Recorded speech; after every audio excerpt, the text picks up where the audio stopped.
مت چھیڑو مجھے، میں رضوی ہوں۔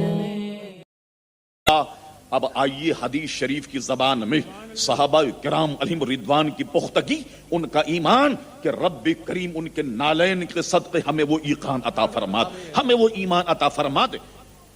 اگر کسی کو سند دیکھنی ہو اس روایت سے متعلق نشیب و فراز، اعلیٰ حضرت امام اہل سنت مجدد الدین و ملت پروان شمع رسالت عظیم البرکت عظیم المرتبت مولانا شاہ احمد رضا خان فاضل بریلوی رحمت اللہ علیہ کی الامن والعلا، اس کا مطالعہ کر لیا۔ اگر اس حدیث کی جرا اور سند اگر کسی کو چاہیے، سنیے، ہوا یہ بڑا عجیب حدیث ہے جو ایمان تازہ ہو جائے۔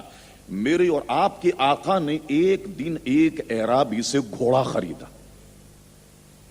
گھوڑا خرید لیا، پیسے دے دیے، اس نے گھوڑا دے دیا، اب وہ تو چلا گیا گھوڑا بیچ کر، اب گھوڑا ہے پیارے مصطفیٰ علیہ السلام کے پاس۔ ایک دن اس اعرابی کو جانے کیا سوجھی، واپس آ گیا، توجہ کیجئے ذرا، واپس آیا اور کہنے لگا اے محمد صلی اللہ علیہ وسلم، وہ میرا گھوڑا آپ کے یہاں رکھا ہوا، ذرا وہ مجھے دے دیجئے۔ اس نے فرمایا کیا تو نے فروخت نہیں کیا، کیا تو نے بیچا نہیں تھا؟ کہتا نہیں میں نے تو نہیں بیچا۔ فرمایا تو نے تو فروخت کیا، تو نے تو بیچا۔ وہ اعرابی ایسا ہوشیار تھا، کہنے لگا اچھا چلیے بات ختم کرتے ہیں، اگر ہم نے بیچا کوئی گواہ لے آئیے، ہم ہارے آپ جیتے کوئی گواہ پیش کر دیجئے تاکہ ہم ہار جائیں آپ جیتے، گھوڑا آپ کا لیجئے۔ تکرار بڑھتی چلی گئی، اس پر گفتگو اور اصرار بڑھتا چلا گیا، صحابہ کرام علیہم رضوان جمع ہوتے گئے، ایک جمع غفیر صحابہ کا جمع ہو گیا، اور وہ اعرابی یہی کہنے لگا اور یہ کہتا کہ میں نے گھوڑا آپ کو نہیں بیچا، اگر بیچا ہے تو آپ کوئی گواہی لے آئیے۔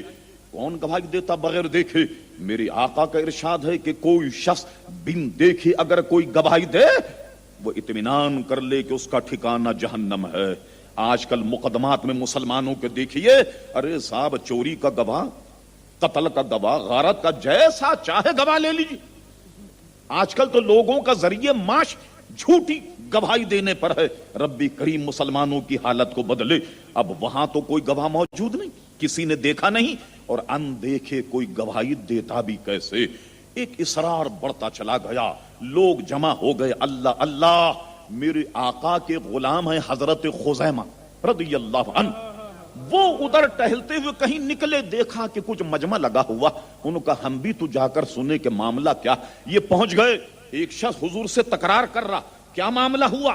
کسی نے کہا صاحب یہ ہوا کہ حضور نے گھوڑا خریدا اور یہ شخص یہ کہتا ہے کہ گواہی لے آؤ، میں نے گھوڑا نہیں بیچا۔ اور انہوں نے کہا حضور کیا فرماتے ہیں؟ کہا حضور تو فرماتے ہیں کہ میں نے خریدا۔ انہوں نے کہا بس اب ہٹ جاؤ۔ آ گئے بیچ میں اعرابی کے سامنے، فرمایا اعرابی میں گواہی دیتا ہوں کہ مصطفیٰ نے تجھ سے گھوڑا خریدا، میں گواہی دیتا ہوں کہ تجھ سے حضور نے گھوڑا خریدا۔ بھئی یہ سننا تھا، مقدمہ تو وہ ہار گیا، وہ تو چلا گیا۔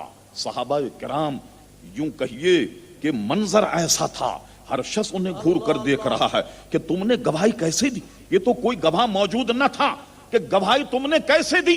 حضرت خزیمہ کو سنیے کیا کہہ گئے، اللہ اللہ، کہتے ہیں تم یہ کہتے ہو نا میں نے نہیں دیکھا یہ گھوڑے کا معاملہ اور میں نے گواہی دی۔ انہوں نے کہا میں نے تو اللہ کو بھی نہیں دیکھا، میں نے تو قیامت کو بھی نہیں دیکھا، میں نے تو جہنم کو بھی نہیں دیکھا، میں نے تو حشر کو بھی نہیں دیکھا۔ ارے جب اتنی بڑی بڑی گواہیاں پیارے مصطفیٰ کے کہنے سے دے دی تو کیا گھوڑے کا مقدمہ توحید کے مقدمے سے بڑھ کر ہے؟ نعرہ تکبیر، نعرہ رسالت، نعرہ رسالت، حضرت مجاہد اہل سنت۔ جب توحید کی گواہی بغیر دیکھے دے دی، یہ تو اونٹ کا مسئلہ، تو گھوڑے کا مسئلہ کتنا معمولی سا ہے۔ اللہ اللہ، اب ہوا کیا؟ آج کل کے بادشاہ، آج کل کے صدر کسی سے خوش ہو جائیں، کسی کو وزیر بنا دیتے، کسی کو سفیر بنا دیتے وغیرہ وغیرہ۔ میرے آقا تو ایسے بادشاہ، ایسے شہنشاہ ہیں، ان کی ہر ادا بے مثال ہے۔ آج تو میرے آقا خزیمہ پر کوئی تعدیب نہیں کر رہے کہ تم نے گواہی کیسے دی، بلکہ لیجئے انعام کا اعلان ہو رہا، اور انعام بھی بڑا عجیب و غریب ہے۔ فرمایا اے میرے غلام سنو، اب جو خزیمہ نے یہ کام کیا، گویا میں اس کی گواہی اتنا خوش ہوں کہ میں آج تمہیں قانون دیتا ہوں اور خزیمہ پر انعام کرتا ہوں، اور وہ انعام یہ ہے کہ آج خزیمہ اب جب بھی گواہی دے گا اس کی ایک گواہی 2 آدمی کے برابر مانی جائے گی.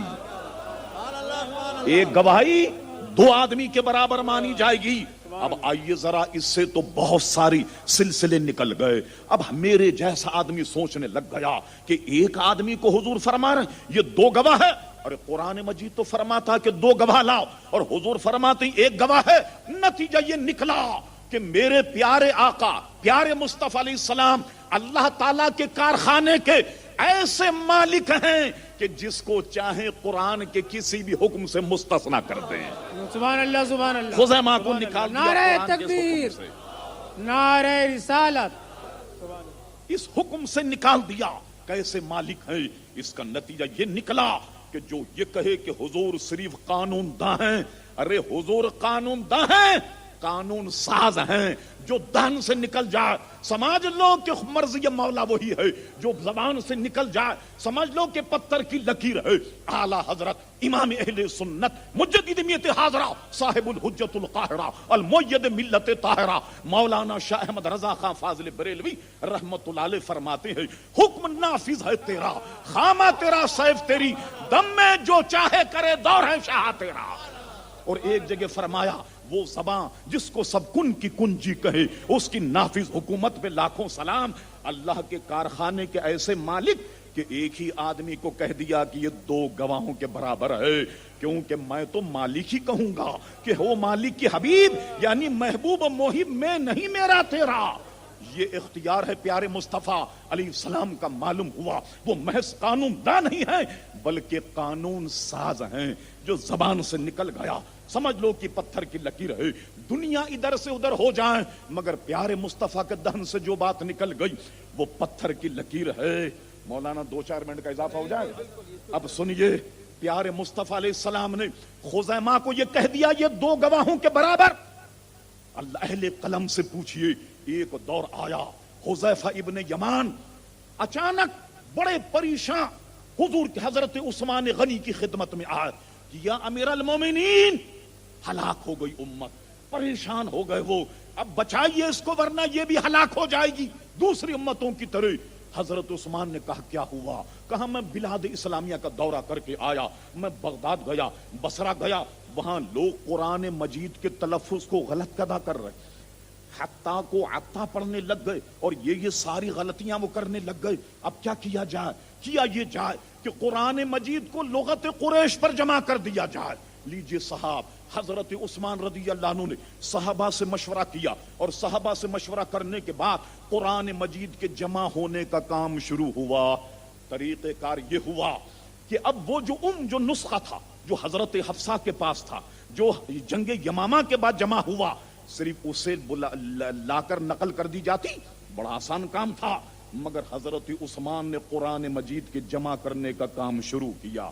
اس کا طریقہ یہ رکھا کہ جو آدمی آئے کوئی آیت کو لے کر ایک گواہ لائے اپنے ساتھ یہ دونوں گواہی دیں اس سرشتے اس بورڈ اس ٹریبل کے سامنے کہ ہم جب بیٹھے تھے حضور کی بارگاہ میں یہ آیت نازل ہوئی لہٰذا اس کو لکھ لیا جائے. لیجئے صاحب قرآن کی تدوین کا کام شروع ہو گیا. جوق در جوق صحابہ کا دور تھا. عثمان غنی رضی اللہ عنہ کے زمانے میں ہزاروں صحابہ موجود تھے. قرآن مجید کی آیت لاتے اور لکھا جانے لگا. لیجئے صاحب حسن اتفاق کا یہ میرے آقا کی نظر کے قربان جائیے اللہ اللہ حضور پر یہ آیت نازل ہوئی لقد جاءکم رسول من انفسکم عزیز علیہ ما عنتم حریص علیکم بالمؤمنین رؤوف رحیم. آپ حیران ہوں گے جب یہ آیت نازل ہوئی تو سوائے حضرت خزیمہ کے کوئی موجود ہی نہیں تھا.